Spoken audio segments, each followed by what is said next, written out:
न मन्त्रं नो यन्त्रं तदपि च न जाने स्तुतिमहो न चाह्वानं ध्यानं तदपि च न जाने स्तुतिकथा न जाने मुद्रास्ते तदपि च न जाने विलपनम् परं जाने मातः त्वदनु वक्रतुण्डं महाकाय सूर्यकोटि समप्रभ निर्विघ्नं कुरु मे देव सर्वकार्येषु सर्वदा सर्वमङ्गलमाङ्गल्ये शिवे सर्वार्थसाधिके शरण्ये त्र्यम्बके गौरी नारायणी नमोस्तुते।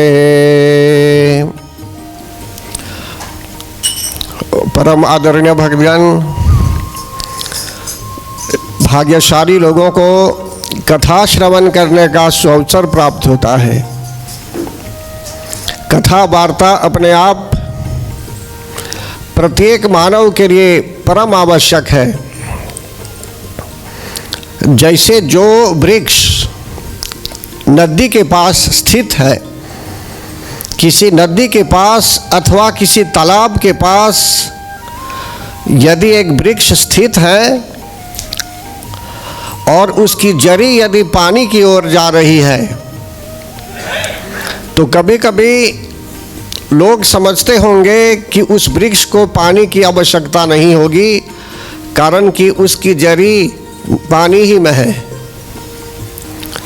लेकिन फिर भी भक्तगण, उस वृक्ष को भी वर्षा का जल चाहिए, कारण कि उस वृक्ष के ऊपर यदि किसी प्रकार की मलिनता चली आती है, किसी प्रकार की धूल भी यदि जम जाती होगी इस वृक्ष के पत्तों के ऊपर, तो उसको वर्षा का जल ही चाहिए, बारिश का जल ही चाहिए, मेघ का जल ही चाहिए कि जिससे वो साफ हो जाए।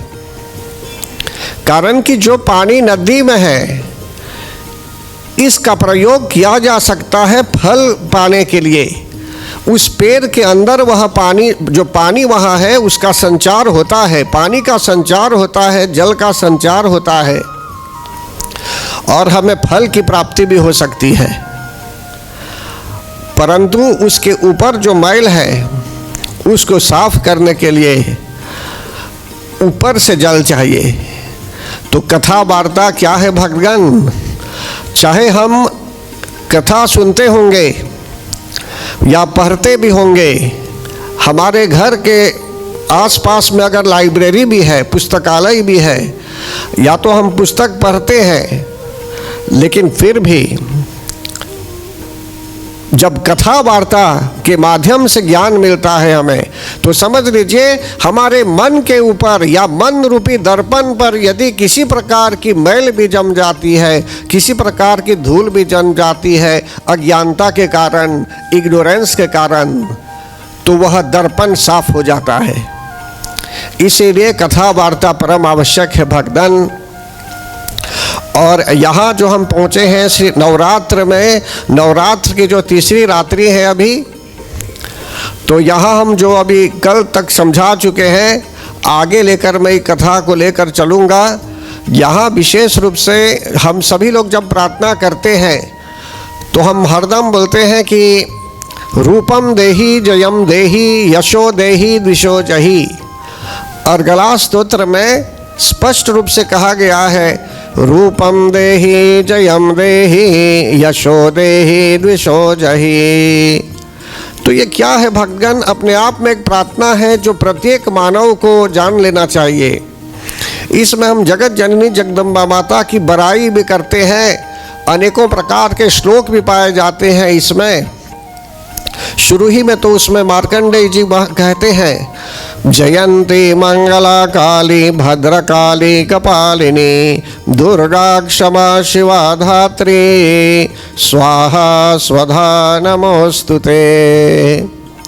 उस शक्ति को प्रणाम करते हैं मार्कंडेय जी महाराज, जिस शक्ति को हम जयंती नाम से भी संबोधित करते हैं। जिस शक्ति को हम मंगला नाम से भी संबोधित करते हैं, काली नाम से भी संबोधित करते हैं, कहीं भद्रकाली भी बोलते हैं, कपालिनी भी बोलते हैं, दुर्गा भी बोलते हैं, क्षमा भी बोलते हैं, शिवा, धात्री भी, और स्वाहा भी कहते हैं उन्हें, और स्वधा भी कहते हैं। ऐसी देवी को हम प्रणाम करते हैं, इसीलिए कहा गया है नमोस्तुते। तो जब मार्कंडेय ऋषि ने इस तरह प्रणाम किया भक्तगण, तो हमारा भी कर्तव्य बनता है कि हम भी उनको इस प्रकार प्रणाम करें। जब जाएंगे उनके समक्ष पूजा के लिए मंदिर में या अपने घर के पूजा स्थल पर हम जाएंगे, पूजा गृह में यदि हम प्रवेश करेंगे, अथवा हम ऐसे ही कहीं से भी उनकी अर्चना करना चाहेंगे, तो हम क्या बोलेंगे जाकर वहाँ? तो बोलने के लिए कुछ विशेष वर्ड्स भी हैं जिसको हम प्रार्थना कहते हैं। अनेकों शब्दों में प्रार्थना होती है। कुछ प्रार्थनाएं ऐसी हैं कि मनुष्य अपनी भाषा में बोलता है, मन की भाषा से ही प्रार्थना करता है, लेकिन कहीं कहीं लिखित रूप में भी प्रार्थना है, जैसे भी प्रार्थना हुई। इसी प्रकार बोलते हैं, जयद्वं देवी चामुंडे जय भूतार्तिहारिणी जय सर्वगते देवी कालरात्रि नमोस्तुते। उनको कालरात्रि नाम से भी संबोधित करते हैं, चामुंडे नाम से भी संबोधित करते हैं। इस प्रकार बोलते हैं कि आपकी जय हो। हर बार कहा गया है आपकी जय हो। और जैसे जैसे उन्होंने राक्षसों का भी अंत किया, तो ये शुरू ही में है, ये प्रारंभिक स्तर पर ही यह प्रार्थना है, जहाँ अनेकों प्रकार से कहा गया है कि जिस शक्ति ने मधु कैटभ नामक राक्षसों का अंत किया, महिषासुर का भी अंत किया, रक्तबीज का भी अंत किया, शुम्भ निशुम्भ आदि राक्षसों का भी जिन्होंने अंत किया, वही शक्ति जो है कल्याणमयी है, शत्रु के विनाश जो करती है, शत्रु के विनाश के लिए हरदम जो है सो की तत्पर रहती है, जो व्याधि नाशिनी भी है, रोगों को भी दूर करने वाली है। ऐसी देवी को हम स्तुवद्भ्यो भक्तिपूर्वम त्वाम चंडिके व्याधि नाशिनी, कि हम लोग जो है सो कि कैसे उनको प्रणाम करते हैं। तो कहा गया है भक्ति पूर्वक। प्रत्येक पूजा पाठ में हरदम हम बोलते हैं श्रद्धा, भक्ति, प्रेम और अटल विश्वास। देखिए भक्तगण, श्रद्धा अपने आप में एक डिसिप्लिन है कि जब हम पूजा पाठ करेंगे तो हमें कुछ डिसिप्लिन चाहिए, वो तो सभी भक्तों में है। इसी प्रकार जो है सो कि श्रद्धा के साथ साथ यदि प्रेम भी है, प्रेम है और अटल विश्वास। अगर हम परमात्मा पर अटल विश्वास कर रहे हैं और डिसिप्लिन भी हमारे अंदर है, उन पर विश्वास है, डिसिप्लिन भी है, जिसको श्रद्धा कहते हैं, और उनकी सेवा में यदि हम संलग्न हैं, उनकी सेवा कर रहे हैं, तो धीरे धीरे प्रेम की वृद्धि होने लगती है। जो संबंध हमारा उनके साथ है, मतलब कि वो प्रेम और बढ़ने लगता है, और प्रेम के बढ़ते बढ़ते आगे चलकर अनुभव करेंगे कि एक विशेष प्रेम हो जाता है, जिसको कहते हैं भक्ति। और भक्ति 9 प्रकार की होती है। तब आप क्या करेंगे, कभी कभी भगवती माता के नामों को भी गुनगुनाने लगेंगे, कहीं भी हैं आप, कारण कि आप कीर्तन करना चाहते हैं उनके नामों का। भजनों से भी आपको लगाव हो जाएगा, आप भजन उनको सुनाना चाहेंगे उनकी प्रसन्नता के लिए, या तो जो है सो कि उनके चरित्रों को सुनना चाहेंगे, या तो उनको प्रसन्न करने के लिए आप जो है सो कि हवन संपन्न कराएंगे अपने यहाँ या मंदिर में, उनकी प्रसन्नता के लिए। कारण कि इन सब अनुष्ठानों से आपको भी प्रसन्नता होती है। दिव्यता पूर्वक आप पूजन, अर्चन, यज्ञ आदि संपन्न करें। तो इसीलिए भक्तगण यहाँ कहा गया है, स्तुवद्भ्यो भक्ति पूर्वम द्वाम चंडिके व्याधिनाशिनी रूपम देहि जयम देहि यशो देहि द्विषो जहि। तो व्याधि बोलते हैं रोगों को।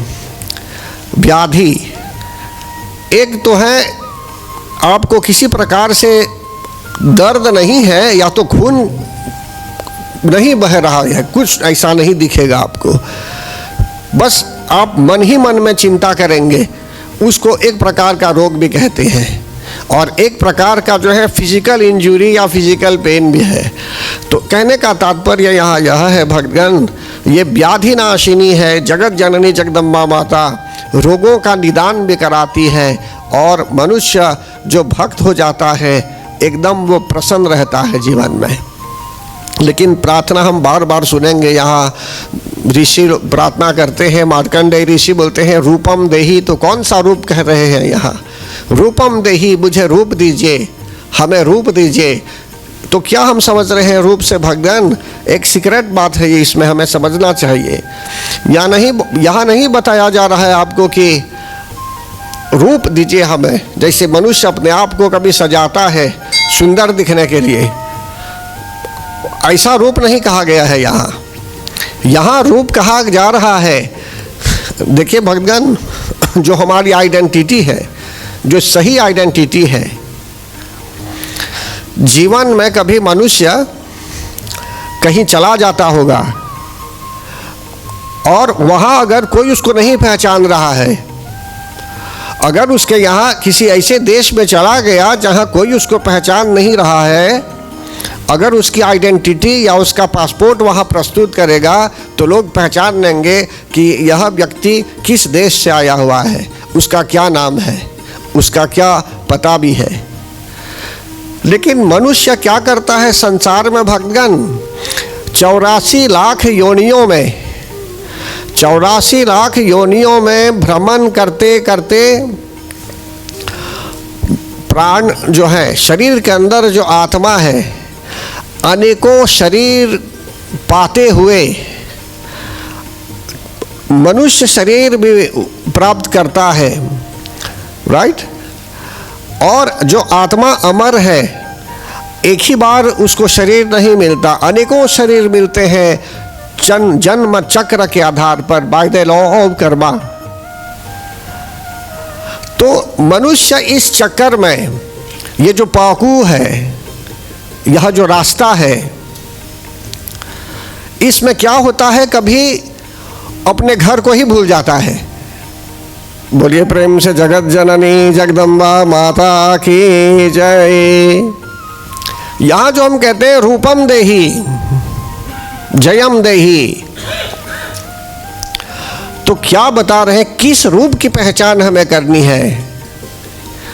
किस रूप की पहचान करनी है हमें? जो व्यक्ति घूमते घूमते, अन्य देशों में घूमते घूमते,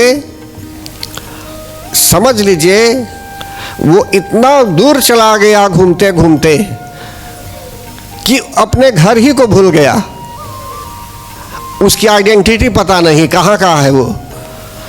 समझते? ऐसा कभी होता है? या कोई छोटा है बचपन से ही घूम रहा है, बाद में उसको अन्य जगह मन लग जाता है और घर की याद ही नहीं आती ना। तो यही बात है, यहाँ ज्ञान की बात है ये, कि कभी जो हमारे शरीर के अंदर आत्मा है, ये कहाँ से आई हुई है? ईश्वर का अंश है ये, ईश्वर का अंश है ये, और इसको फिर उसके घर में वापस जाना चाहिए, बैक टू गॉड हेड। भगवान की भक्ति प्राप्त करते हुए, हरि नाम संकीर्तन करते हुए, जब तक शरीर है हमारे यहाँ, जब तक मुख है, जब तक हाथ पैर है, कान है श्रवण करने के लिए, आंखें हैं दर्शन करने के लिए, तभी तक जो है सो कि हम इस प्रकार ट्रांसेंडेंटल नॉलेज प्राप्त कर पाएंगे, भक्तों के साथ, एडवांस्ड डिवोटीज के साथ रहते हुए। कहने का भाव यहाँ यह है, जीवन में अनेकों प्रकार से हम प्रसन्न हो सकते हैं, आनंद की अनुभूति हो सकती है, लेकिन ये जो ट्रांसेंडेंटल नॉलेज है, जब तक उस संग में नहीं रहेंगे और तब तक समझ लीजिए उस प्रकार का ज्ञान नहीं मिलता। मनुष्य जिज्ञासु भी हो सकता है, कुछ सीखना भी चाहता है, सीख भी लेगा धीरे धीरे, लेकिन भक्त बनना कोई साधारण बात नहीं है। ये भगवान की सेवा कर लेना कोई साधारण बात नहीं है। देखिए हनुमान जी महाराज भगवान के तो बहुत परम भक्त, लेकिन फिर भी उनमें इतना बल था, अतुलित बलधामा, ऐसा बल कि जिसको कंपेयर भी नहीं किया जा सकता। लेकिन इतनी नम्रता उनमें थी कि प्रभु राम लक्ष्मण दोनों को कांधे पर भी बैठा चुके थे वे। यात्रा में जाने के लिए। तो कहने का भाव है, क्यों ऐसा कहा जा रहा है? भक्तों के साथ जब उठेंगे बैठेंगे तो धीरे धीरे प्रेम भाव होता है, भगवान के चरणों से प्रेम हो जाता है। जो रहस्यमय जीवन है, जो रहस्यमय बातें हैं, द पास्ट टाइम्स, भगवान के जो पास्ट टाइम्स रहे हुए होंगे, इनको लेकर जब चर्चा की जाती है तो मनुष्य में जो है सो कि मनुष्य में एक प्रकार से जागृति हो जाती है।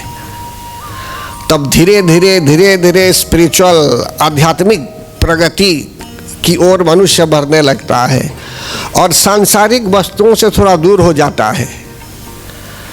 अभी रूपम पर बोल रहा हूँ मैं, रूपम देही, किस रूप को हम ढूंढ रहे हैं? तो देखिए भक्तगण, ये जो आत्मा है अनेकों बार जन्म हुआ होगा, 84 लाख योनियों में भ्रमण करते करते करते जाकर हमें अभी यहाँ मानव तन मिला है। तो इस लंबे सफर में, इस लंबी यात्रा में बहुत लोग प्रभु को भूल जाते हैं कि उनकी आत्मा को फिर से उनके असली घर में जाना चाहिए। हमारा असली घर क्या है? कहाँ जाना है? Back to Godhead, back to Godhead जाना, वही असली घर है, असली धाम है हमारा, परम धाम। लेकिन मनुष्य संसार ही में कभी प्रसन्न हो जाता है, बोलता है कि वो प्रसन्न हो गया, अब प्रगति हो गई, फिनिश्ड, सब कुछ है, और क्या चाहिए? तो कहने के बात है कि ये भी एक प्रकार का इग्नोरेंस है। हरि का नाम स्मरण करते हुए मनुष्य भक्त बन सकता है। जैसे हनुमान जी महाराज की चर्चा हुई अभी, तो प्रभु राम के नाम को जप करते हुए उन्होंने पर्वत को भी उठा लिया, यहाँ तक कि समुद्र को लांघ लिया सीता माता के यहाँ जाने के लिए। तो भक्तों के लक्षण ऐसे होते हैं कि वे प्रभु के नाम का जप करते रहते हैं। तो जब हम बोलते हैं रूपम देही, कि हे माता, हे मातेश्वरी, आप ऐसी कृपा कीजिए कि हम इस शरीर के अंदर जो आत्मा है उसकी सही आइडेंटिटी को हम पहचान लें। कभी मनुष्य कन्फ्यूजन करता है, भ्रांति करता है, भ्रम में रहता है, बोलता है कि वही आत्मा और शरीर के विषय में अंतर पता नहीं चलता। मनुष्य बोलता है कि वही है, जबकि आपका जो नाम है, शरीर का नाम किसी ने दिया है आपको, लेकिन शरीर के अंदर जो आत्मा आई थी, जब जन्म हुआ आपका तो कोई नाम नहीं था शरीर का, समझते हैं ना? आप अनामी थे, कोई नाम नहीं था, लेकिन बाद में इस शरीर को नाम दिया गया।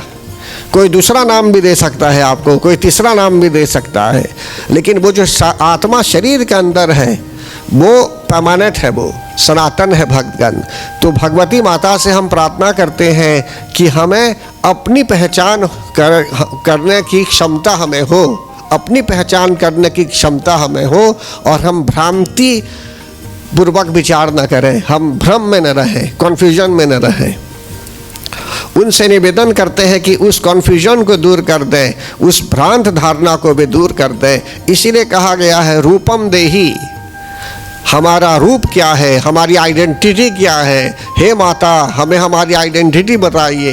तब धीरे धीरे जब मनुष्य विचार करने लगता है, तब उसको ज्ञान होता है कि संसार क्षण भंगुर है, ये कुछ ही दिनों के लिए है, और हम सब एक जहाज में हैं अभी।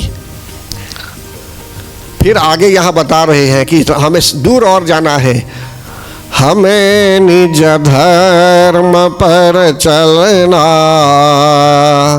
बताती रोज रामायण, सदा शुभ आचरण करना सिखाती रोज रामायण।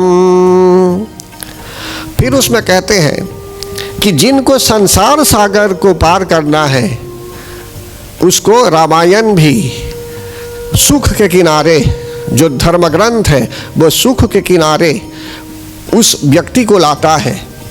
इसी प्रकार यहाँ भी जो है सो कि जगत जननी जगदम्बा माता नवरात्र के समय भक्तों को जागृत कराती है और हमको ज्ञान प्राप्त होता है। देखिए आगे यहाँ कहते हैं जयम देहि। जय किसे कहते हैं? जय बोलते हैं विक्ट्वा को, राइट, विक्ट्री को। आप सफल हो जाएंगे। तो आप किस प्रकार से जय चाहिए कि आपका जीवन सफल हो, अपने प्रोजेक्ट्स में भी आप सफल हो, और हमारे शरीर के अंदर जो शत्रु आदि हैं इनसे भी हमें बचने का उपाय हो। समझते हैं ना? तो जय प्राप्त करें हम। काम, क्रोध, लोभ, मोह, अहंकार आदि जितने दुर्गुण हमारे अंदर भी हो सकते हैं, या तो समाज में भी जितने दुर्गुण हो सकते हैं, झगड़ा, दंगा फसाद, कॉन्फ्यूजन्स, डिस्कशंस, आर्ग्यूमेंट्स, समझते हैं ना, अपने आप में ये एक प्रॉब्लम है। तो हमको सब से पार होना चाहिए और आगे जाना चाहिए। इसीलिए कहते हैं कि जिन्हें संसार सागर से पार जाना है, हो सकता है बहुत लोगों की इच्छा नहीं है संसार सागर से पार होने के लिए, इसलिए कहा गया है जिन्हें संसार सागर से उतर कर पार जाना है, उन्हें सुख के किनारे पर लगाती रोज रामायण। निसंदेह संसार में दुख भी है, सुख भी है, पाप भी है, पुण्य भी है, दिन भी है, रात भी है, साधु भी है, असाधु भी है, सब कुछ है संसार में। सभी लोग भक्त नहीं बनेंगे और सभी लोग अभक्त भी नहीं बनेंगे, सभी लोग साधु नहीं बनेंगे और सभी लोग असाधु भी नहीं बनेंगे। मिक्स्ड एबिलिटीज है, सब कुछ है संसार में।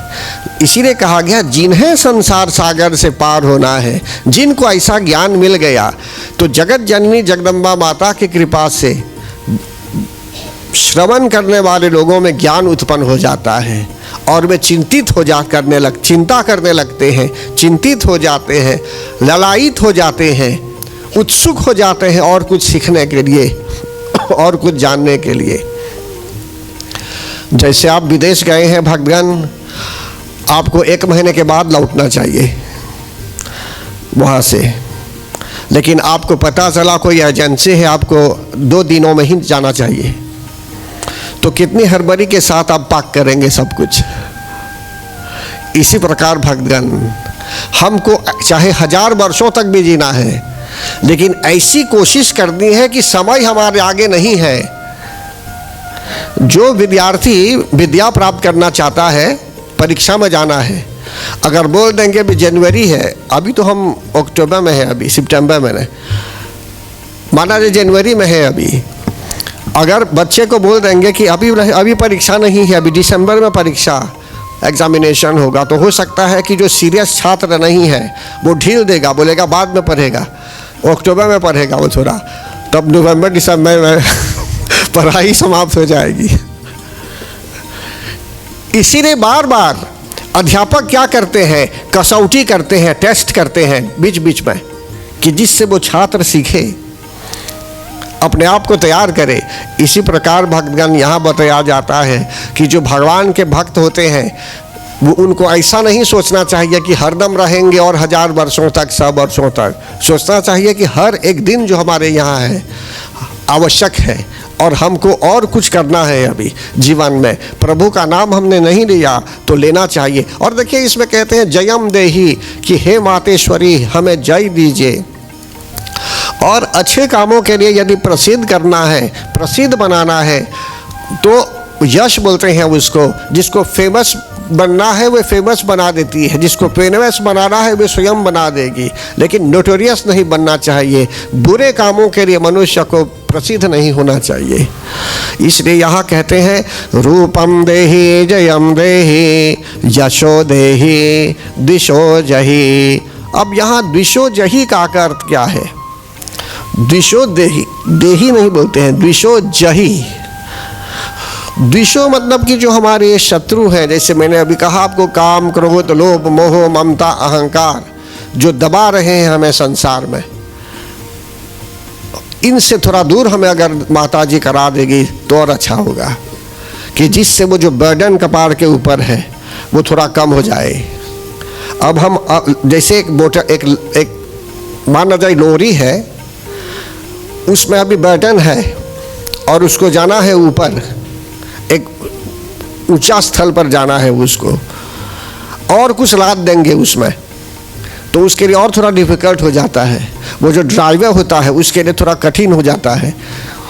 इसी प्रकार भक्तगण यहाँ बताया जाता है आपको कि द्विषोजहि, हे मातेश्वरी, जब हम आए हुए हैं प्रार्थना के लिए यहाँ मंदिर में भक्तगण, हम सबको ऐसा भाव अपनाना होगा कि हम अपने आप को समर्पित करें जगत जननी जगदम्बा माता के आगे।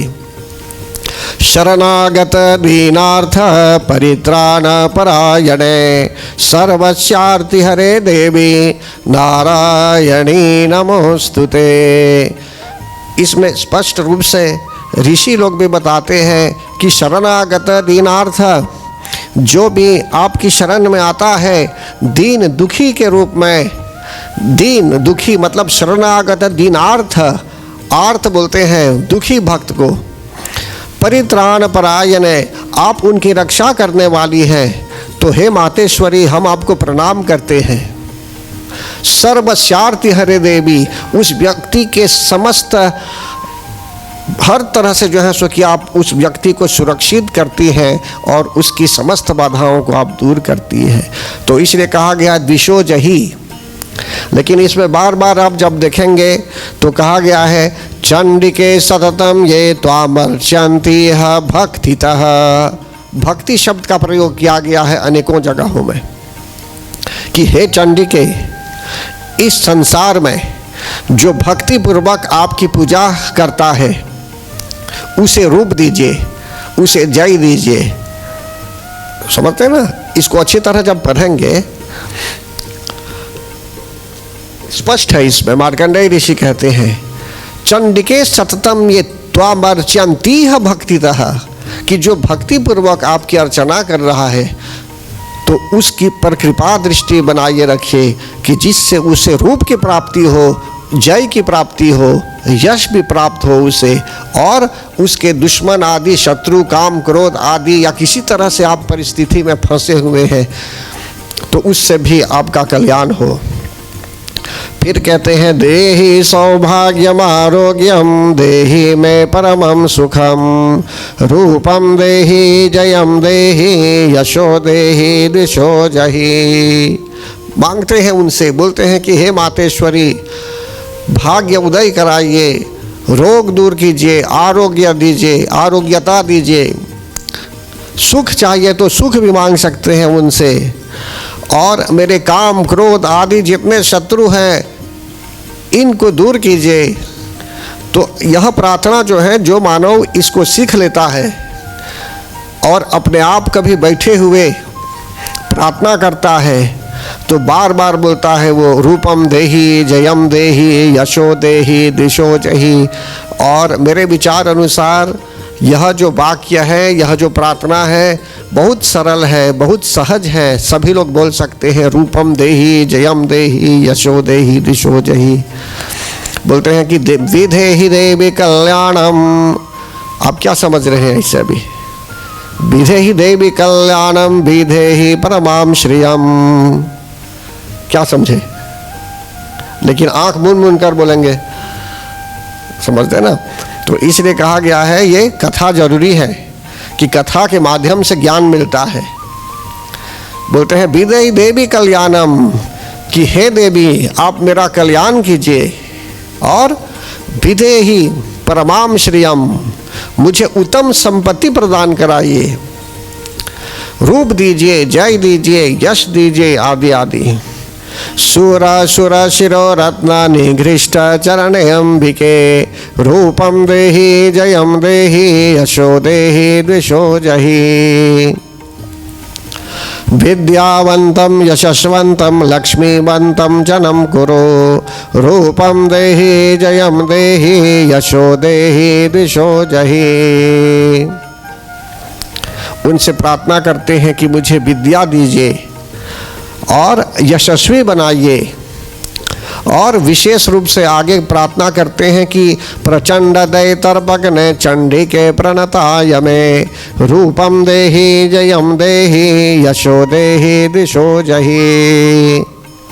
जो आप शत्रुओं का अंत करने वाली हैं, प्रचंड शत्रुओं का जो आप अंत करने वाली हैं, उनका दलन करने वाली हैं आप, हे चंडिके आप मुझे शरण दीजिए, आप मुझे शरण दीजिए। देखिए भक्तगण, आसान है कहना कि जगत जननी जगदम्बा माता शरणागत वत्सला है, जो उनकी शरण में चला जाता है वे स्वीकार करती है। लेकिन जो व्यक्ति सचमुच में उनकी शरण में जाता है, डिवोशन के साथ, श्रद्धा, प्रेम, लगन, सचमुच में वो अपने आप को समर्पित करता है उस मतलब कि जगत जननी जगदम्बा माता के समक्ष, तब उन्हें वे स्वीकार कर देती है जल्दी ही। फिर आगे कहते हैं यहाँ, ये प्रार्थना काफी लंबी है लेकिन इसमें कहा गया है, इदं स्तोत्रम पठित्वा तु महास्तोत्रम पठेन्नरः सतु सप्तशती संख्या भरमाप्नोति संपदाम।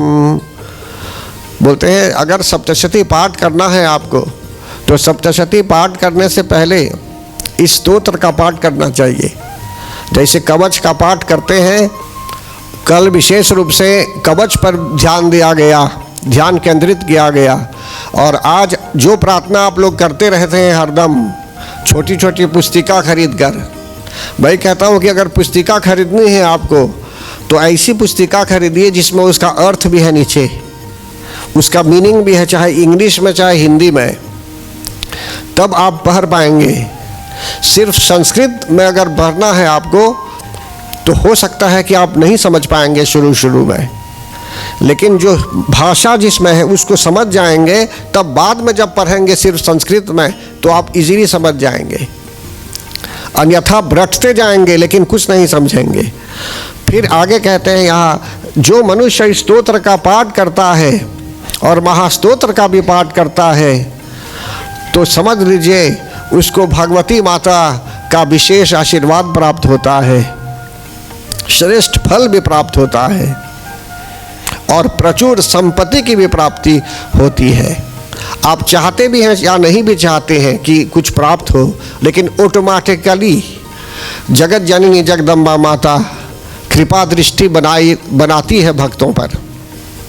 फिर आगे यहाँ और एक प्रश्न और एक विशेष प्रकरण है भक्तगण, जिसको हम किलक बोलते हैं।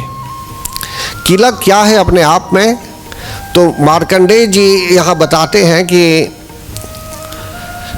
जो बहुत भक्त ऐसे हैं जो सप्तशती पाठ के अलावा अन्य मंत्रों का जप करते हैं। तो एक बार देवताओं ने भगवान शिव से प्रश्न पूछा कि श्री दुर्गा सप्तशती में 700 श्लोक है और वो भी कठिन संस्कृत में है, उतने आसान संस्कृत में नहीं है, वैदिक संस्कृत भी है ये। कहीं कहीं अन्य लोग जो संस्कृत भाषी नहीं है, मतलब कि इन शब्दों को सही रूप में उच्चारण नहीं कर पाएंगे, लेकिन कुछ लोग कर पाएंगे भी। तो यहाँ ऐसा प्रश्न कहा गया कि अगर 700 श्लोक हैं इस दुर्गा सप्तशती में और एक दूसरा व्यक्ति है वो एक ही मंत्र बोलता है, माना जाए कोई और मंत्र, प्रभु राम का मंत्र या भगवान श्री कृष्ण का मंत्र बोलता होगा, या तो बोलता होगा ओम नमो नारायणाय, तो क्या उसको फल नहीं मिलता क्या? देवताओं ने प्रश्न पूछा। तो उस समय शिवजी बताते हैं कि जो सप्तशती है भगवान श्री दुर्गा सप्तशती और अन्य जो मंत्र है, दोनों मंत्रों से, दोनों प्रकार के मंत्रों से भक्तों का लाभ अवश्य होता है, लेकिन एक अंतर है। कौन सा अंतर है? इसमें स्पष्ट रूप से बताते हैं, शिवजी बताते हैं कि जो अन्य मंत्र होते हैं, मंत्र जाप से जो पुण्य मिलता है वह पुण्य क्षय हो जाता है कभी। उदाहरण के रूप में एक आम का पेड़ है, यदि उसमें समझ लीजिए 10 फल हैं, आम के 10 फल हैं।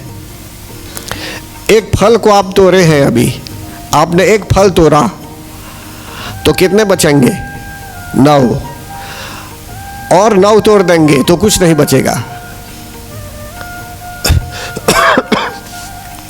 इसी प्रकार सप्तशती के अलावा जो अन्य मंत्र हैं, इन मंत्रों के जप के बाद जो पुण्य होता है आपको, जो उसका अच्छा कॉन्सिक्वेंस मिलता है, रिजल्ट मिलता है, जो आउटपुट होता है, कुछ दिनों में उसका क्षय हो जाता है। जितना कंज्यूम करेंगे उसमें से, जैसे आपने बैंक बैलेंस रखा है, आप थोड़ा थोड़ा निकालेंगे, कभी कभी बैलेंस भी नहीं चेक करेंगे, बोलेंगे अभी चेक करेंगे, आपको शौक लग जाएगा कितना आपने निकाला है उसमें से, इसलिए कभी चेक ही नहीं करेंगे।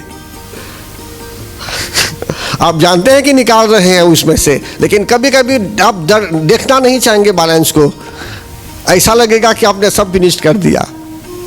कहने का भाव है कि पुण्य जो हम करते हैं, जो सत्कर्म करते हैं, अन्य मंत्रों के माध्यम से भगवान पुण्य क्षय हो जाता है, लेकिन फिर बाद में जो फल आप तोड़ चुके हैं, 10 फलों को आप तोड़ चुके हैं, अचानक फल तो नहीं आते हैं उसमें, उसी डाली में फिर फल कहाँ आएगा? अन्य फल मिल सकते हैं आपको अन्य डालियों में, लेकिन जहाँ तोड़ चुके हैं आप, अब दूसरे सीजन में वहाँ फल आ सकता है।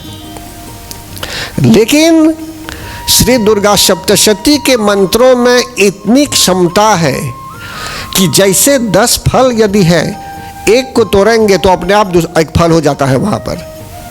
10 फलों को तोड़ेंगे तो 10 फल फिर से चले आएंगे। मतलब कि पुण्य कभी समाप्त नहीं होता।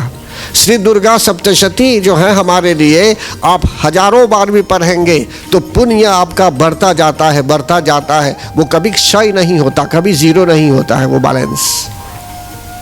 शिवजी ने कहा कि यही एक अंतर है इसमें, और उन्होंने यह भी स्पष्ट किया, कीलक में इसका अच्छा वर्णन आता है कि विशेष रूप से जो व्यक्ति अन्य मंत्रों का प्रयोग करता है, उसको भी चाहिए कि वो श्री दुर्गा सप्तशती का आनंद लें, समझे, इसको पढ़ें, ज्ञान प्राप्त करें जब तक प्राण है शरीर में। और जो लोग श्री दुर्गा सप्तशती के माध्यम से पूजा कर रहे हैं, ये भी स्वतंत्र है, अन्य मंत्रों का प्रयोग भी कर सकते हैं। लेकिन जो व्यक्ति श्री दुर्गा सप्तशती का मंत्र करता है, तो भी उसके लिए पूरी तरह से सुरक्षा है। जगत जननी जगदम्बा माता मोक्ष प्रदायिनी है, वो स्वयं मोक्ष भी प्रदान करा देगी। बोलिए प्रेम से जगत जननी जगदम्बा माता की जय। ऐश्वर्यं यत् प्रसादेन सौभाग्य आरोग्य संपदः शत्रुहानि परो मोक्षः स्तूयते सा न किं जनै। और इस प्रकार जो है सो कि जगत जननी जगदम्बा माता के आशीर्वाद से ऐश्वर्य, सौभाग्य, आरोग्यता, संपत्ति सब मनुष्य प्राप्त करता है, और मोक्ष की भी सिद्धि हो जाती है, मोक्ष पद भी प्राप्त कर लेता है। तो परम आदरणीय भक्तगण, अभी जो विशेष रूप से मैंने आपको बताया, आवश्यक बातें हैं ये, कारण कि सभी लोग कवच, अर्गला, कीलक का पाठ सुनना पसंद करते हैं, लेकिन समझना भी जरूरी है। लेकिन एक और बात इसमें आवश्यक है, जिसको बोलते हैं वेदोक्तम रात्रि सुक्तम। यहाँ स्वयं जगत जननी जगदम्बा माता के विषय में बताया गया है। ओम रात्रि व्यखदायते पुरुत्रा देव्यक्षभिः विश्वा अधिश्रियो अधीता ओर्वप्रा अमर्त्या निबतो देव्युद्वतः ज्योतिका बाधते तमः। कि जगत जननी जगदम्बा माता हर तरह से जो है सो कि अंधकार को दूर कर देती है। हमारे जीवन में यदि किसी प्रकार का अंधकार भी है तो उस अंधकार को दूर कर देती है, प्रकाश लाती है जीवन में। अविद्या को दूर कर देती हैं वे, और खास करके जो है सो कि मोक्षदायिनी है ये, और सुख पूर्वक मनुष्य जीवन व्यतीत भी कर सकता है उनके आशीर्वाद से। और आगे यहाँ कहते हैं कि शत्रुओं से भी हमको किसी प्रकार से हानि नहीं हो सकती, और उनकी कृपा से काम आदि शत्रुओं को मनुष्य जीत लेता है इस संसार में। फिर आगे जो है सो कि तंत्रोक्तम रात्रि सुक्तम से भी स्तुति की जाती है। जब प्रथम अध्याय को हम लेंगे कल, तो वहाँ विशेष रूप से बताया जाएगा कि किस तरह ब्रह्मा जी उनकी स्तुति करते हैं, जगत जननी जगदम्बा माता की स्तुति करते हैं भक्तगण। तब वहाँ प्रार्थना की जाती है, ओम विश्वेश्वरीं जगद्धात्रीं स्थिति संहारकारिणीं निद्रां भगवतीं विष्णुरतुलां तेजसा प्रभो त्वं स्वाहा। ब्रह्मा जी कहते हैं, त्वं स्वाहा त्वं स्वधा त्वं हि वषट्कारः स्वरात्मिका स्वधा त्वमक्षरे नित्ये त्रिधा मात्रात्मिका स्थिता। तंत्रोक्तम रात्रि सुक्तम है ये, इनसे उनकी स्तुति भी की जाती है। लेकिन यहाँ जो आवश्यक बात और एक है, मैं आपको बताना चाहूँगा। सभी देवता लोग एक बार जगत जननी जगदम्बा माता के पास जा पहुँचे भक्तगण, और नम्रता पूर्वक उनसे प्रश्न पूछने लगे कि हे देवी आप कौन हैं। एक डायरेक्ट क्वेश्चन है, ये आप कौन हैं। तब जगत जननी जगदम्बा माता हमें बताती है।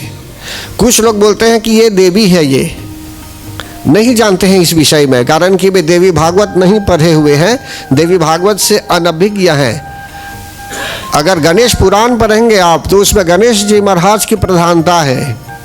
शिव पुराण पढ़ेंगे तो शिव जी की प्रधानता है कि शिव जी पहले ज्योति के रूप में आए, ज्योतिर्मय शिव प्रकट हुए खंबे की तरह, फिर बाद में जो है सो कि भगवान विष्णु के रूप में प्रकट हुए, समझते हैं ना, और ब्रह्मा जी के रूप में भी प्रकट हुए। लेकिन अगर आप जो है सो कि अन्य प्रकार से पढ़ेंगे तो कभी कभी कृष्ण भगवान की प्रधानता है। किसी किसी पुराण में जो है सो कि आप देखेंगे तो श्रीमद् भागवतम में भगवान श्री कृष्ण की विशेषता है। रामायण पढ़ेंगे तो वहाँ प्रभु राम के विषय में है, कारण कि रामायण त्रेता युग में राम कथा हो रही थी, और अब भी हम लोग कलयुग में हैं, और कलयुग से पहले द्वापर युग था, और द्वापर युग में भगवान श्री कृष्ण के रूप में आए हुए थे। और श्री चैतन्य महाप्रभु ने श्री चैतन्य चरितमृत में कृष्ण और राम, कुछ लोग बोलते हैं जय श्री राम, लेकिन कुछ लोग अगर जाएंगे भारत में भी गुजरात की ओर तो बोलेंगे जय श्री कृष्ण, लेकिन अयोध्या की ओर जाएंगे तो बोलेंगे जय श्री राम जय श्री राम। लेकिन श्री चैतन्य महाप्रभु ने इस भ्रम को दूर करने के लिए महामंत्र दे दिया हमें। भगवान स्वयं श्री चैतन्य महाप्रभु के रूप में आए, उन्होंने बना दिया हरे कृष्ण कृष्ण कृष्ण हरे हरे, हरे राम राम राम हरे हरे। इस प्रकार का मंत्र बना दिया भक्तगण। लेकिन शक्ति के विषय में जब हम जानना चाहेंगे तो यही देवताओं ने प्रश्न पूछा उनसे, और हमें भी यह जानना आवश्यक है कि आप कौन हैं। तब जगत जननी जगदम्बा माता अपने शब्दों में बोलती है, सा ब्रवीत अहम ब्रह्म स्वरूपिणी वक्तः प्रकृति पुरुषात्मकं जगत शून्यं च अशून्यं च। जगत जननी जगदम्बा माता कहती हैं कि मैं ब्रह्म स्वरूप हूँ, मैं भगवान स्वरूप ब्रह्म स्वरूप मैं हूँ, और जो जगत है, जो प्रकृति और पुरुषात्मक जगत है, ये मुझसे ही उत्पन्न हुआ है। देखिए भक्तगण, जब हम बोलते हैं सृष्टि करती तुम ही हो ब्रह्माणी, क्या बोलते हैं? सृष्टि करती तुम ही हो ब्रह्माणी, पालन करती तुम ही हो विश्वानी ना, संहार करती तुम ही हो रुद्रानी। तो सृष्टि की रचना ब्रह्मा जी अकेले नहीं कर सकते, मतलब कि उनकी जो शक्ति है उन्हीं में अतिग्रह है वो। तो यहाँ जो शक्ति है, जो जिस शक्ति के विषय में अभी बता रहे हैं, देखिए मनुष्य जब सफल होता है परीक्षा में तो कभी नहीं बोलता है भगवान से सफल हो गया, क्या बोलता है? बोलता है पराकाश दीजिए, थैंक्स टू गॉड, भगवान की कृपा से वो सफल हो गया। और हम जब उच्चारण भी करते हैं तो बोलते हैं राधा कृष्णा, या तो बोलते हैं सीताराम, नहीं बोलते हैं राम सीता, नहीं बोलते हैं कृष्णा राधा, बोलते हैं राधा कृष्णा, राधा पहले फिर कृष्णा, लेकिन दोनों एंटिग्रे हैं ये। इसी प्रकार यहाँ बोलते हैं ब्रह्मानी शक्ति के माध्यम से ही ब्रह्मा जी ने सृष्टि की रचना की, और पालन जो होता है भगवान विष्णु विश्वानी शक्ति के साथ ही जो है सो कि पालन करने वाले हैं संसार का, और संहार करने के लिए भी रुद्रानी शक्ति के साथ ही रुद्र जो है, शिव जो है, संसार का संहार भी करते हैं। इसी प्रकार शिव शब्द को यदि हम लेंगे, जब भगवान शिव की हम अर्चना करते हैं तो बोलते हैं सांब सदा शिवाय नमः, मतलब अंबिका सहित शिव, स अंबिके, अंबिका सहित शिव जी की पूजा की जाती है। और यह भी हम जानते हैं कि शिव शब्द में से यदि हम ई कार को हटा देंगे, ई अक्षर को अगर हटा देते हैं उसमें से, तो वो शव हो जाता है। मतलब कि शिव और शक्ति दोनों एंटिग्रे हैं, एक साथ हैं, अलग अलग नहीं है। और इसी प्रकार भगवान कभी शिव के रूप में आ सकते हैं, कभी भगवान नारायण के रूप में आ सकते हैं, कभी वे शक्ति ही के रूप में आ सकते हैं। इसी प्रकार यहाँ बता रहे हैं कि अहम ब्रह्म स्वरूपिणी, जगत जननी जगदम्बा माता बोल रही हैं कि मैं ब्रह्म स्वरूप हूँ, मैं शून्य भी हूँ और अशून्य भी हूँ, और जो भी संसार है, जो कुछ भी है, मैंने ही उत्पन्न किया है, ऐसे अपने शब्दों में वो बोलती है। अहम आनंदम अनानंदौ, अहम विज्ञान विज्ञाने, अहम ब्रह्मा ब्रह्मणि वेदितव्ये। मैं आनंद भी हूँ और अनानंद भी हूँ, मैं हैप्पीनेस भी हूँ तो सुरो भी हूँ मैं, समझते ना। वेदोहम अवेदोहम विद्याहम अविद्याहम, मैं वेद भी हूँ और अवेद भी हूँ, मैं विद्या भी हूँ और अविद्या भी हूँ, मैं नॉलेज भी हूँ और इग्नोरेंस भी हूँ। आप हाथ उठाएंगे उनकी शरण में आने के लिए तो आपको विद्या भी दे देंगे, और नहीं आना चाहेंगे तो आपके यहाँ इग्नोरेंस रह जाएगा, वही इग्नोरेंस के रूप में आपके यहाँ रहेगी। आप बचेंगे कैसे? उनसे बच सकते हैं क्या? अगर अच्छे छात्र की तरह उनके समक्ष आना चाहेंगे और भक्तों के साथ मिलकर प्रगति करना चाहेंगे पॉजिटिवली, तो समझ लीजिए आपको भी विद्या भी दे देगी। लेकिन अगर हम लोग निकलना नहीं चाहते हैं इस दलदल से, उसी में रहना चाहेंगे, जहाँ पर है वहीं पर प्रसन्न है, तो समझ लीजिए उसी प्रकार की गरीबी दशा दरिद्रता में ही रह जाएंगे। अलक्ष्मी रहेगी वहाँ, लक्ष्मी का वास नहीं होगा। लक्ष्मी और अलक्ष्मी, तब शांति नहीं रहेगी, अशांति रहेगी। लेकिन अगर श्रद्धा, प्रेम, लगन, भाव ये सब है हमारे अंदर, और प्रभु की शरण, जगत जननी जगदम्बा माता की शरण में आ रहे हैं, तो समझ लीजिए निसंदेह वे हमें विद्या भी दे देगी और अविद्या को खींच के निकाल देगी। इसलिए कहा गया है ज्ञानिनामपि चेतांसि देवी भगवती ही सा, बलादाकृष्य मोहाय महामाया प्रयच्छति। जो व्यक्ति लोग ज्ञानी होते हैं उनके भी चित्त पर शक्ति का अधिकार है। अगर शक्ति चाहेगी तो उनको भी भ्रमित कर सकती है, भ्रमित कर सकती है। अगर एक चोर आ रहा है आपके यहाँ और देवी माँ के भक्त हैं आप, तो चोर को भी वे भ्रमित कर सकती है। और एक अच्छा व्यक्ति यदि एक गलत कार्य करना जा रहा है, करना चाहता है, या तो जा रहा है कुछ करने जो ठीक नहीं है उसके लिए, तो उसको भ्रमित भी कर सकती है, वे भ्रम भी उत्पन्न कर सकती है। या देवी सर्वभूतेषु भ्रांति रूपेण संस्थिता, नमस्तस्यै नमस्तस्यै नमस्तस्यै नमो नमः।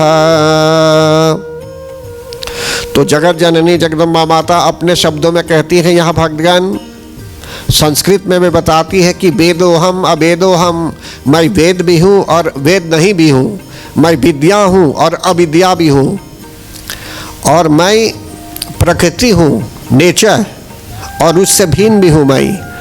मैं नीचे ऊपर अगल बगल भी मैं ही हूँ, मैं ही सब कुछ हूँ। इस प्रकार से वे अपना स्टेटमेंट देती है। फिर कहती है अहम रुद्रेभिर्वसुभिश्चरामि, मैं रुद्रों और वसुओं के रूप में संचार करती हूँ।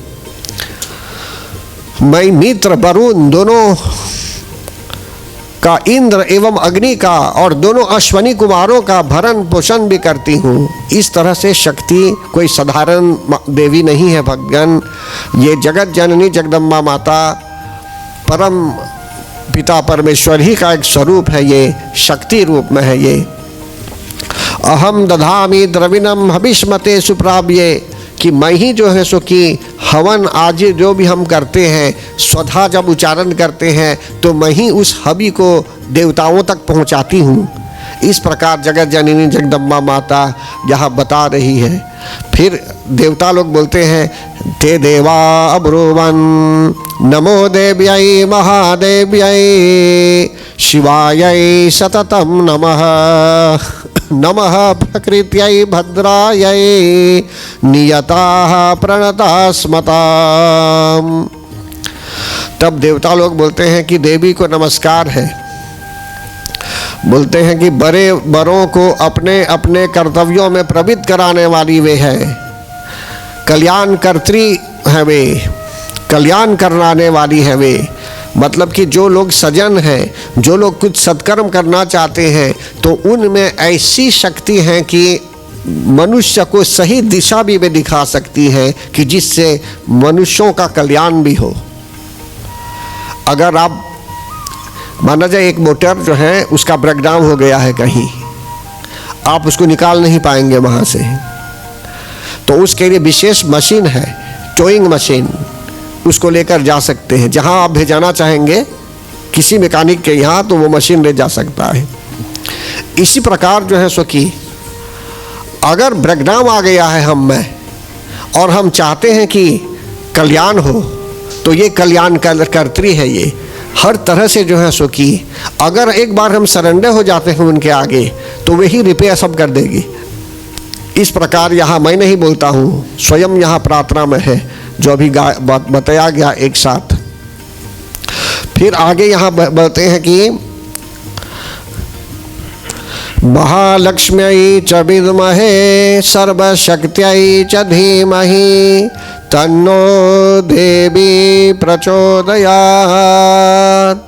तब देवता लोग महालक्ष्मी देवी को प्रणाम करते हैं, जो सर्वशक्ति रूपिणी है, उनका ध्यान करते हैं। ध्यान में वे प्रवृत्त हो जाते हैं।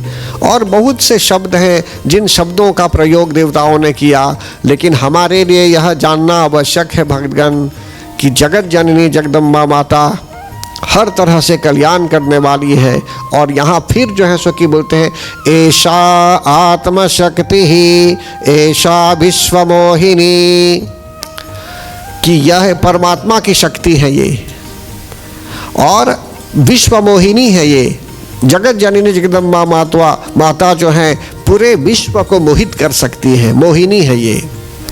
नमस्ते अस्तु भगवती मातरस्मान् पाहि सर्वतः, कि आप हमारी रक्षा कीजिए, हम आपको प्रणाम करते हैं।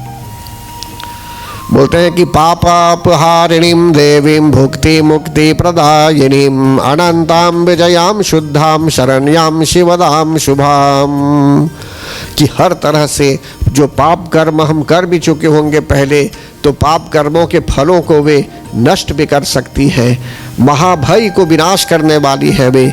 नमामि त्वां महादेवीं महाभय विनाशिनीं महादुर्गा प्रशमनीं महाकारुण्य रूपिणीं। तो जगत जननी जगदम्बा माता भक्तगण महाभय का नाश करने वाली है, महासंकट को शांत करने वाली है वे, और करुणा करने वाली है वे। खास करके जो है सो कि ऐसी महादेवी को जब देवताओं ने नमन किया, प्रणाम किया, तो हम लोग जब प्रार्थना करते हैं, पूजा अर्चना करते हैं, तो क्यों हम उनको जो है सो कि इस दृष्टि से नहीं देखते, प्रणाम करते हैं, लेकिन इन बातों को भी सोचना चाहिए कि हे मातेश्वरी, हम आपकी शरण में आए हुए हैं। अब यदि हम उनकी शरण में आना नहीं चाहते हैं, ऐसे ही आए हुए हैं दर्शन के लिए और निकल जाएंगे, और वो प्रेम नहीं बना है उनके साथ, तो वो समय लग सकता है। लेकिन धीरे धीरे धीरे धीरे जब उठेंगे बैठेंगे भक्तों के साथ, तो एक स्पेशल संबंध बन जाता है वो उनके साथ। फिर कहते हैं यहाँ 10 बारम पठेत यस्तु सद्य पापै प्रमुच्यते महादुर्गानि तरति महादेव्याः प्रसादतः, कि जो इस अथर्वशीर्ष का पाठ करता है, और वो भी श्री दुर्गा सप्तशती के पाठ से पहले, तो समझ लीजिए हर तरह से जो है सो कि पापों से अपने भक्तों को मुक्त करा देती है। बोल मन मेरे जय जगदम्बे, बोल मन मेरे, बोल मन मेरे जय जगदम्बे, बोल मन मेरे जय जगदम्बे, बोल मन मेरे जय जगदम्बे, बोल मन मेरे जय जगदम्बे। श्री श्री करनी तुम्ही हो हमारी, श्री श्री करनी तुम्ही हो हमारी, पालन करनी तुम्ही हो विशाली, पालन करनी तुम्ही हो विशाली, संहार करनी तुम्ही हो विशाली, संहार करनी तुम्ही हो विशाली। हम तेरे चरण में बस जाए धुल मन के, हम तेरे चरण में बस जाए धुल मन के। जगत जननी जगदम्बा माता कहीं स्वयं अपने शब्दों में कहती है, एभिस्तवैश्च मां नित्यं स्तोष्यते यः समाहितः, तस्यां सकलां बाधां नाशयिष्याम संशयम्। वे स्वयं कहती है उनके शब्दों में कि जो व्यक्ति एकाग्रचित होकर इंद्रियों को वश में रखते हुए जो प्रतिदिन उनकी स्तुति करता है, प्रतिदिन डेली उनकी स्तुति करता है, नित्यम, सिर्फ प्रतिदिन नहीं बल्कि हर क्षण जो उनको स्तुति करता है प्रसन्न मन से, तस्याम सकलाम बाधाम नाशयिष्याम संशयम, तो निसंदेह, डेफिनेटली, विदाउट फेल, उस भक्त की समस्त बाधाओं को वे स्वयं दूर कर देती है। उनका पर्सनल इंटरवेंशन होता है इसमें, समझते हैं ना। अगर आप में वो श्रद्धा है, वो लगन है, वो प्रेम है, उन पर विश्वास है, तो समझ लीजिए हर क्षण यदि आप उनका स्मरण भी कर रहे हैं, तो जगत जननी जगदम्बा माता ने उनके शब्दों में बताया है, तस्याम, उन्होंने ही स्वयं उनके शब्दों में यहाँ बताया है, तस्याम सकलाम बाधाम, एक ऐसी बाधा नहीं है कि जिसको वे दूर नहीं कर सकती, समस्त बाधाओं को दूर कर सकती है।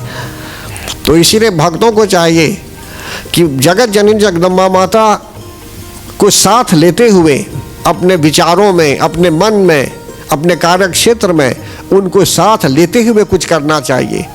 अगर सफल हो रहे हैं कहीं तो कभी मत सोचे कि हम सफल हो गए, बोलिए उनकी कृपा से सफल हो रहे हैं, उनको आगे लाना चाहिए। अगर बोलेंगे मैंने ऐसा कर दिया तो अहंकार आ जाएगा। अगर बोलेंगे भगवान की कृपा से ऐसा हो रहा है, पहला ग्रास दीजिए, तो लाग्रास जो है, वो शक्ति जो है, वो कृपा जो है, भगवान की कृपा, आप भगवान को याद कर रहे हैं यहाँ। तो इसी प्रकार भक्तगण उनमें इतनी क्षमता है। हम लोग कहीं से भी आए हुए होंगे परम आदरणीय भक्तगण, तो एक श्रद्धा से हम आए हुए हैं यहाँ, इसीलिए यहाँ बताया जाता है कि इस सर्व श्रद्धा को अगर हम बरकरार रखेंगे, जारी रखेंगे और पूरे लगन के साथ रोज थोड़ा हम उनका स्तवन करेंगे, उनकी स्तुति करेंगे, उनके 108 नामों का भी जप हो सके तो कर लेंगे, 32 नामों का भी जप यदि करना चाहेंगे पढ़ लेंगे थोड़ा बैठे बैठे, या तो 7 श्लोक जो है सप्तश्लोकी दुर्गा ये भी पढ़ लेंगे, अथवा जो है सो कि अगर हवन पूजन अर्चन हो रहा है तो उसमें भी आपने थोड़ा भाग ले लिया, तो समझ लीजिए धीरे धीरे वे समस्त बाधाओं को दूर कर देती है। मधुकैटभनाशं च महिषासुरघातनं कीर्तशिष्यन्ति तद्वधं शुंभ निशुंभयोः। अब उन्होंने राक्षसों का जो अंत किया, अभी बाद में अभी तो पूरा समय है समझाने के लिए, शुरू से अंत तक जो भी इसमें है अध्याय, हर एक अध्याय को लिया जाएगा। आपको पता चलेगा कि उन्होंने मधु कैटभ का भी अंत कर दिया, अन्य राक्षसों का भी वध किया। तो जो मनुष्य इन चरित्रों को सुनता है, पढ़ता है कि किस तरह जगत जननी जगदम्बा माता ने इन राक्षसों का वध कर दिया, तो भी उनको प्रसन्नता होती है। जगत जननी जगदम्बा माता को प्रसन्नता होती है कि कोई भक्त है जो उनकी ग्लोरीज को गा रहा है।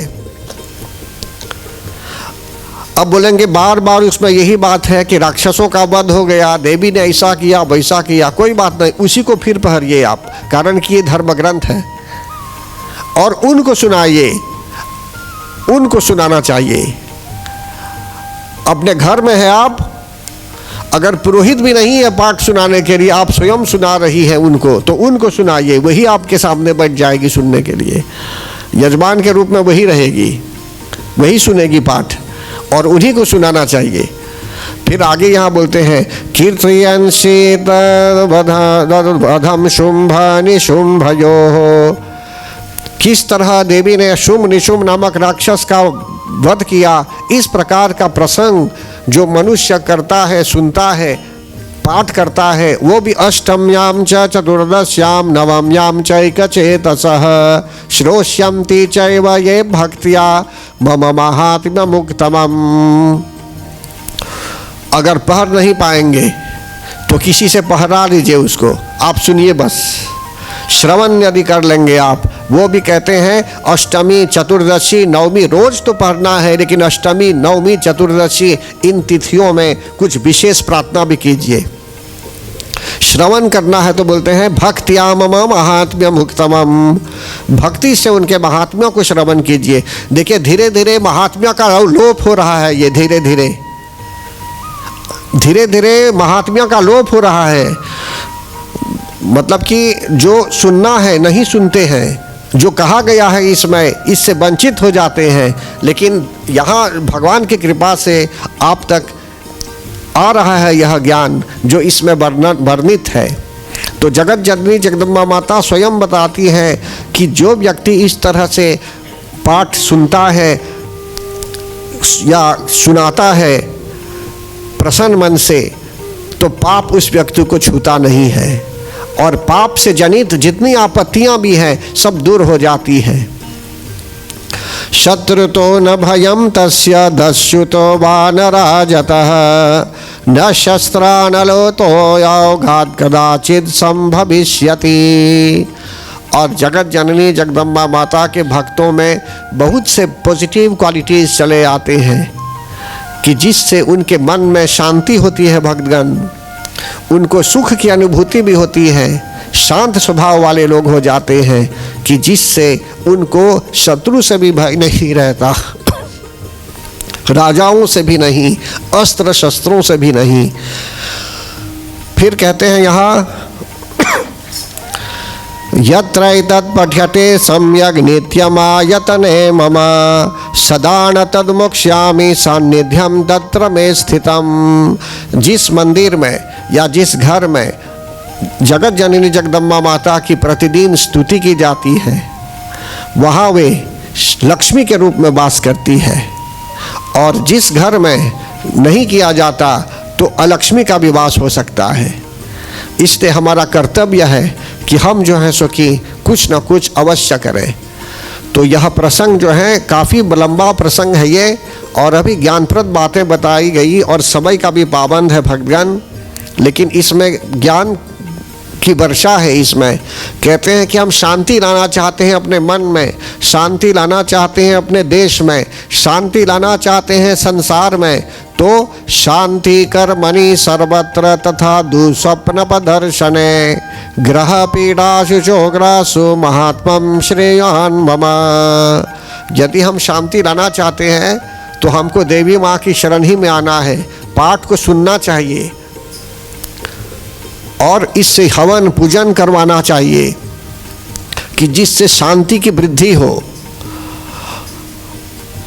बच्चों को ये यदि किसी प्रकार से समस्या है तो भी बच्चे लोग तो अपने आप पाठ नहीं करेंगे, तो माता पिता या तो जो है सो कि जो गार्डियंस लोग हैं, इनको चाहिए कि बच्चों के कल्याण के लिए वे जगत जननी जगदम्बा माता की शरण में रहकर उनकी अर्चना करें, उनकी स्तुति करें। तो जो कुछ अभी बताया जा रहा है आपको, ये सब वैलिड है भक्तगण। पूजा पाठ अर्चना कलश पूजन ये सब जो है फिर से हम माफ़ कीजिए, फिर से जो है सो कि अगर विश्वास नहीं है किसी को तो फिर से विश्वास होना चाहिए। तो धीरे धीरे धीरे धीरे मनुष्य को फिर से यज्ञ की ओर आना है, फिर से जो है सो कि कथा वार्ता की ओर आना है, और श्लोकों द्वारा स्तुति भी करनी है। और एक स्तुति आप लोग कीजिए अभी 2 शब्दों में, जैसे हम लोग प्रार्थना करते हैं, बोलिए या देवी सर्वभूतेषु शांति रूपेण संस्थिता नमस्तस्यै नमस्तस्यै नमस्तस्यै। या देवी सर्वभूतेषु शांति रूपेण संस्थिता नमस्तस्यै नमस्तस्यै नमस्तस्यै नमो नमः। या देवी सर्वभूतेषु मातृरूपेण संस्थिता नमस्तस्यै नमस्तस्यै नमस्तस्यै। चलिए हम जगत जननी जगदम्बा माता से क्षमा मांगते हैं। यदि किसी प्रकार से हमारे जीवन में हमने कहीं भी भूल की होगी तो आज हम अपने आप को समर्पित कर रहे हैं उनके आगे और उनका आशीर्वाद चाहते हैं। इस प्रकार इस भावना से यदि हम उनकी शरण में हैं अभी एक साथ, तो कलेक्टिवली सामूहिक रूप में सब उनकी शरण में एक्सेस पालेंगे। शेरावाली माँ दया करो हे माँ, शेरावाली माँ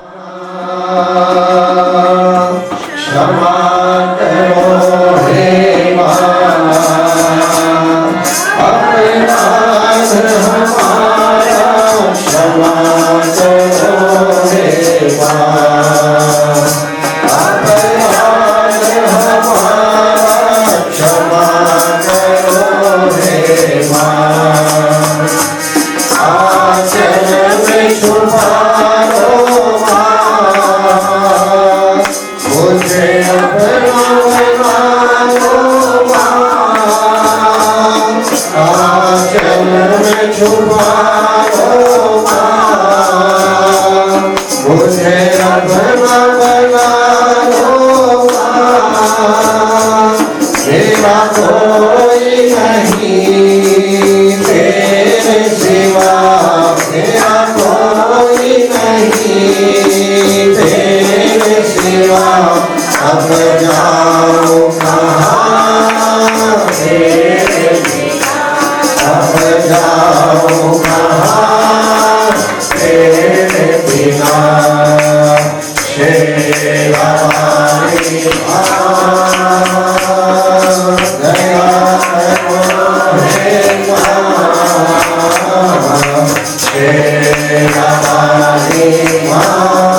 नहीं, तेरे सिवा मेरा कोई नहीं, तेरे सिवा अब जाऊं कहाँ, तेरे सिवा अब जाऊं कहाँ, तेरे सिवा